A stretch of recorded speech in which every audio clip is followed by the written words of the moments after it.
Psychology రాము sir. సైకాలజీలో భాగంగా మనం వికాస నియమాల్లో ఒక ముఖ్యమైన నియమం ఏదంటే శిరోపాదాభిముఖ నియమం, హెడ్ టు టో రూల్ అనే నియమం గురించి, అలాగే సమీప దూరస్థ నియమం, ప్రాక్సిమిటీ రూల్ గురించి మనం చూద్దాం.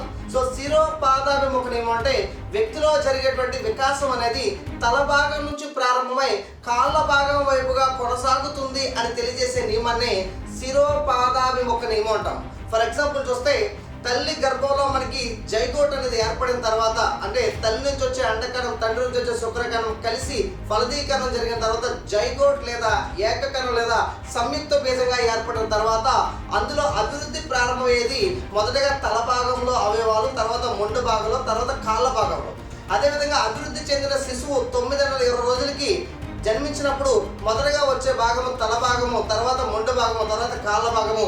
ఇది ఏ వికాస నియమాన్ని అనుసరించిందంటే శిరోపాదాభిముఖ నియమం. అలాగే జన్మించిన శిశువు 3 నెలలకి తల భాగాన్ని నిలబెట్టడం, మెడ కండరాలు కట్టుబడి తల నిలబెట్టడము, 6 నెలలకి నడుము కండరాలు కట్టుబడి నడుము కూర్చోవడము, 9 నెలలకి కాళ్ళ కండరాలు కట్టుబడి నిలబడడం అనేది కూడా ఈ క్రింది ఏ వికాస నియమాన్ని అనుసరించిందంటే శిరోపాదాభిముఖ నియమాన్ని.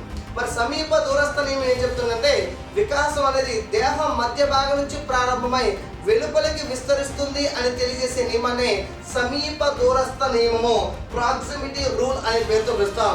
ఫర్ ఎగ్జాంపుల్ మనకి పెద్ద కండరాలను కదిలించిన తర్వాత చిన్న కండరాల వైపుగా వెళుతుందని ఈ క్రింది ఏ వికాస నియమం తెలియజేస్తుందంటే సమీప దూరస్థ నియమం. సో దూరంగా ఉన్న వస్తువును మనం పట్టుకోవాలంటే మొదటగా మన యొక్క ఛాతిని, భుజాన్ని కదిలించి, తర్వాత మోచేతిని కదిలించి, తర్వాత చేత వేలతో ఆ వస్తువును పట్టుకుంటాం.